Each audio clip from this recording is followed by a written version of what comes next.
Blanchet Leduc, Ambassador for Women's Potential. And today I have the pleasure and the honor of interviewing Marie-Noëlle Blanchet. Marie-Noëlle Blanchet is a phenomenal woman. She is somebody that I admire very much. She has a career path that is out of the ordinary. Wait till you hear that. And I'm sure that she will inspire you the same way as she has inspired me. As you notice, we have a little treat today because we have a beautiful baby girl with us. Her name is Swan, and she is only 1 month old. So, hello Marie-Noëlle, and thank you very much for accepting to do this interview with me. Yeah, thank you for inviting us. Yeah, because she started crying just before the interview, so we decided to have her with us. We'll so bring her in. She would be all secure in mom's arms, and everything will go well. So she is learning about full potential right now, at 1 month old. So could you imagine what this little girl is going to be like when she's 15 and 20? So Marie-Noëlle, other than being a mom, you're a mom of two. We have one here. The other one is at home. Yes. So tell us a little bit about yourself. Well, I'm many things, as you said. So I'm a mom, and the other big thing in my life is that I'm a Canadian soldier. So I've been in the Canadian Armed Forces for these 18 years. So you've been in the Army for 18 years. You've been protecting our country for 18 years. I joined when I was 19. Wow. And I will soon be 37. Okay. So that's my first career path. I went to military college. Yes. Did my degree there. Mm-hmm. And then I was, my trade was artillery. Artillery. And what is artillery? Well, the big guns, Rachel. The guns. Big guns. She looks sweet and innocent with this little pink thing on her lap, but she knows guns. I did that for a couple of years. I was deployed once in Afghanistan in 2004 as an artillery officer, as a troop commander. So how long were you in Afghanistan in 2004? 6 months. Wow. It was a 6 months deployment. Okay. Up in Kabul, so north of Afghanistan. And was it where there's war there? Was there war? Well, the war was all over the country. Okay. But the most volatile part of Afghanistan is the south. Okay. So we were in the north. Okay. In Kabul, a big okay. city. So it was a lot quieter over there. Okay. So I had time to think, and I discovered that wonderful trade that is public affairs officer. Oh, okay. Before that, I said that's what I want to do. With my degree in French literature, I love to write. I love people. Okay. I love to communicate. I love to do that stuff. So I said, well, I might be really good at that, and better. It was better suited for my personality than the artillery. Okay. So I decided to switch trade. Mm-hmm. So I asked for my transfer. That was granted a year after that. So I was officially becoming a public affairs officer in 2005. Okay, like a year later. You came back from Afghanistan before. You did wait a year. Yes. Okay. So now I've been a public affairs officer since 2005. Went back again in Afghanistan in 2010. And why did you go back again in 2010? Was it imposed on you? Did you have to? Or No, was it by choice? I asked for it. You asked for it? I asked for it. Why would you ask to go back They were there? I've always I always thought that if you're going to be a soldier or going to be part of the Canadian Armed Forces, you got to go overseas because it's part of the deal. Okay. Right? And I speak from only my experience. Yes. In 2004 it went well. Yes. I came back with all my body parts and all my brain parts. So, and I wanted to do that challenge again. Okay. And so I saw a position that was opening with the Americans as part of the American headquarters. Oh my God. And I raised my hand and I was picked. So I'm sure that going to Afghanistan and being with the American was a challenge just in itself. It was a challenge just for the language as well, because I'm now very good in English. Yes. It wasn't that so in that time. So I would finish my days with headaches. Because there was no other choices than to speak. I couldn't even say, can I switch to French just for that part so I can explain to you what I want and what I want to know, because they don't understand. Yeah. So it was I improved my English a lot. And they do have an accent that is different than us, depending where they're from in the States. They were laughing at me all the time. Oh, you were? Yeah, we had fun. It was a really, really good group of people, and I was originally was supposed to be deployed 6 months, and I extended it for 3 other months because I liked them so much that I wanted to stay with them for a couple more months. And if I'm not mistaken, in 2010, when you went to Afghanistan, you had just started a relationship with this amazing man that is the father of both your daughters. Yes, with me and Jocelyn, we started a relationship at the end of 2009. So it would have been about a year when I deployed, plus the training. It was about a year away from home. Wow. Yeah. And how was that for your relationship? It went really, actually, it strengthened our relationship.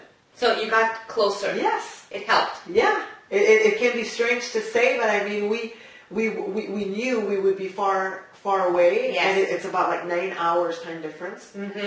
So we would time when we would talk. So I would come early in the office, do a Skype with him. It was night for him the day before. So and I was lucky enough that in our public affair office, we would have unlimited access internet and phone and everything. So I had access to all of that. So we would Skype all the time, and we would talk on the phone, and so and we knew that we had when you are at a distance like that, you are very careful what you say. So you focus on positive stuff because you don't want to hang up on negative stuff and things that went bad. Yeah. You don't know. Maybe it's the last time you speak. Maybe. You're more conscious. Or you're only going to speak in a couple of days from now, so you don't want to end on something negative. You don't want to spend that small time that you spend talking about negative stuff. So you only want to focus on positive things. So it's cool like that. So. And what happened after that? Yeah, so I'm a mom, I'm in the military, and I'm also a coach. Because when I was in Afghanistan the last time, I really started to ask myself if I wanted to do that for the rest of my life. I mean, will I only be a military officer for the rest of my career? And the answer was clearly no. Okay. I mean, I have no regrets. I love the journey I've been in the military, but I really feel that it's time for me that I have to do something else to accomplish my life mission. So you have served your country, and now you're ready to do something else. I learned what I had to learn. I experienced what I had to experience, and now I need something else. And after, I have to tell you that, in 2007, I suffered from major depression. Really? And it took me a couple of years to really get back on my feet. Okay. And I was even diagnosed with borderline disorder. Yes. So it was a journey in itself, just to get back on my feet and relearn how do I really want to live my life. Yes, because when you are borderline, there's no medication for that. Well, I was on antidepressant for a couple of years, and actually I was in Afghanistan. I decided that medication was enough. Okay. I didn't want to do this again, and I wanted to, and I did it the right way. I mean, I didn't stop from day one. I slowly cut down because I knew my doctor and my psychologist and we would talk about when the time comes that I could get off the meds, right? Yes. Because meds are only to help you get on your feet. Once you're there or you're close to there, then you can stop that and find other way to deal with things. So I was at that point when I said, I don't need that anymore. Okay. I feel well enough. I'm strong. I'm stronger and getting stronger. So I think I can get rid of that. So I started slowly, and when I came back home, I was off completely. Wow. So I was really proud of myself for doing that. And I said, well, if I was able to learn how to get back on my feet for major depression and how to deal with a diagnosis such as borderline, maybe I can teach others to do that or help others to do the same. Well, of course. So I went back on the coaching path. So I learned neuro-linguistic programming. I learned NLP. I learned a tool called EFT, Emotional Freedom Technique. Yes, the tapping, the acupressure points to deal with your emotions and with your stress, and releases the stress out of the body, and it diminishes the intensity of what you feel. Okay. And it's a really powerful tool. that can be used all the time. For all kinds of stuff. All kinds of stuff. Even day-to-day stress, even if you're healthy and you don't think you need help, you can even do EFT for your small. I mean, who can raise their hand and say they do not have stress during Certainly not me. No, nobody can do that. No. Things happen. Right. It gets to us. Negative emotion rises, and we're really good at saying, Yes. oh, no, it's not happening, and then we shuffle under the carpet. But no, that's not a way. We of pretend dealing it's with not it. happening, but when we do that, it always comes back to haunt Or we us. say it's okay, I'm strong, I can deal with that, and then you completely forget about the feeling you're having now, Mm-hmm. or the emotions that's present. But EFT is a really, really good tool to deal with that, and it's fast and it's easy to learn. And anybody can do it. Yeah, anybody can do it. So you took all the coaching, you became a master in that, eh? Master practitioner, NLP, neuro-linguistic Okay. programming, practitioner in EFT, and I'm doing a bit of hypnosis as well now. So I can, Really? so my toolbox is getting full every year as I do courses and training. And you started your own business, if I'm not mistaken. Yes, in 2012 I opened my business, Imago Energy Coaching, Yes. based on EFT, and I use other tools to complete depending on what the client wants. So you have the coaching business, you're a mom of two, and you're on maternity leave right now from the Army. Yes. And then the coaching field, I mean, I'm specializing really in stress and traumas. Stress and trauma. Because I know, even though I've been deployed twice in Afghanistan, as I said, Yes. I've seen post-traumatic stress disorder. Of really course. close. Yes. And I've seen what it can do, and how it can really, really scrap a life. That's not the word I want to use. No. But it can. It destroys your It life. can destroy a life, and I've Yes. seen it, and I continue to see it. And I said, because of my background in the military, I mean, I have to help my brothers and sisters in arm. Really. Yes. Really. See, Rachel, in the Army, they teach you how to be a soldier. So Yes. basic soldiering and advanced soldiering, and how to be a really good soldier. But I want now to teach them how to be warriors. Okay. And if you remember, warrior camp, Yes. first time we met, it was civilian camps. It wasn't even a military No, it was camp. not a good thing. It was not a military. I thought I was going to die that week at this warrior Do camp. you remember what was the definition of a warrior? The what? The definition of a warrior. Tell us. Do you remember that? No. Oh, I don't know. Yes, I do. Go ahead. It's one who conquers oneself. Yes. Right? It's all about you. It's all about and Yes. what's the best way to conquer yourself? To know who you are. Yes. So grasping really the essence of yourself, and being able to manage everything that's in your life, and deciding and choosing who you want to go. So you tell the life, I want to go there. This is what I want to do. This is Yes. where I want to go. And Yes. it's also overcoming your fears. Yeah.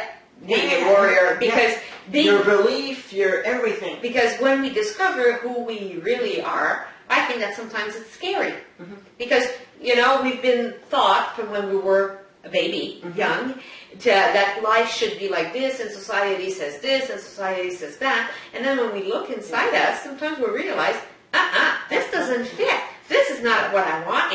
I'm not happy in this. And that is scary. Mm-hmm. So I think it could be very scary to be who we truly are. I knew that for years I pretended to be something that I was not. Yeah. And I'm not the only one. I'm sure there's, many of people watching this say, okay, I pretend, I wear a mask, I'm not who I really am. Well, And And at the beginning, I thought that the warrior's stamp or label Yes. would be only for, I'm only going to help the military. And I Okay. said, no. I said, everybody can be the warrior of his own life. Mm-hmm. So this is my motto now. And I have it tattooed on my forearm, right? And I tell everybody and my quote is, when the soldier thought the world was over, he became a warrior. Okay. Yeah. Okay. So I want to teach everybody to be a warrior of their own life. So be who we truly are. Yes. And don't be afraid, and push it. And everybody can be the warrior of his own life, conquer his own life. Wow. Yeah. Wow. Wow. If you would have I'm losing my words here. If you would have something that you would want to say to yourself, some advice that you would say to a younger you, what would it be? I would tell myself to embrace who you are and love who you are and just go and just do it, even though if it's frightened and you're afraid of doing it, you can still do it, and the fear is only in your head, right? Definitely. I believe that. Fear is only in your head. And like they say, what you think it is, like there's 98% of the chance it won't be what you think it is. Oh yeah, and you know. And I've learned once the Peak Potential group that we've been following for years, you and I. One day, I remember when I signed up for my Quantum Leap, and it was a lot. It was thousands of dollars that I was putting in my education, and I was scared shit. I cried. I threw up. Oh my gosh! I didn't have the money. I was at a table sign in for my credit card and everything. Yes. And there was a guy, a veteran in the Peak Potential family, who was at a table, and he looked at me and he said, "Marie-Noëlle, you're going to learn this at Warrior Camp?" He said, "In your head, the way you're wired and your nerves works and the energy that is going through from fear and excitement is exactly the same in your head chemically." Okay, yes, it's the same. It's the same adrenaline. Yes, fear and excitement are the same in your brain. You're the only one who will decide if it's one or the other, right? Yeah. So you can turn fear. So that's why sometimes we're so excited about something and we're scared. Because I remember that, like, we didn't sign at the same time, but I remember being in Montreal, and when I signed, I was spending $15,000. Oh yeah. And I didn't have the $15,000 either. And I was like, oh my God, and my heart was racing, and I was scared, and I was so excited. I really wanted to do this, and I knew I had to do it. But God, I was afraid because of the money, because of the time commitment, because of everything that was going to happen in the next 2 years. Yeah. And and finally I did it. I signed up, and it's a good thing because that's how we met. That's one of the courses. Yeah. But it was scary. And in my mind, you're right. My brain was going from fear to excitement, just back and forth all the time. Some people are only like hooked on fear. Yes, you're right. So from now on, once you feel the fear, because this is the feeling that choose excitement. Because you know it exists, and you have the choice. Yes, because in life there's always balance. Yeah. Positive, negative, black and white, and yes. Yeah. Oh my God, thank you. So, you know what I'm saying when I said that she is... So be excited, guys. That she is phenomenal. She is a trauma specialist and a stress specialist. And when we talk about trauma and stress, I want to tell you that a trauma, it doesn't have to be being in the army and going to war. A trauma happens right here. It could be as hard as a rape, or being emotionally or physically abused. It could be a car accident, something that, it could be... It could be a death, someone close to you dies. It can generate a trauma. A trauma. Of course, because it's your own perception of what's going on, so you can generate... we generate our own trauma. In a sense, yes. In a sense, yes. And then you have the whole 9 yards of symptoms that are going with it that can really destroy life. So with EFT, and it's been proven scientifically that EFT helps tremendously to relieve trauma symptoms. So from what I understand, what we're saying now, that we create our own trauma in a way. It's internally. Internally, because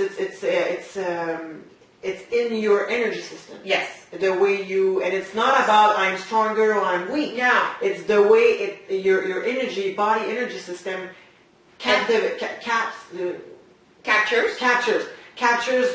what's going on in your environment. You can generate a trauma out of that.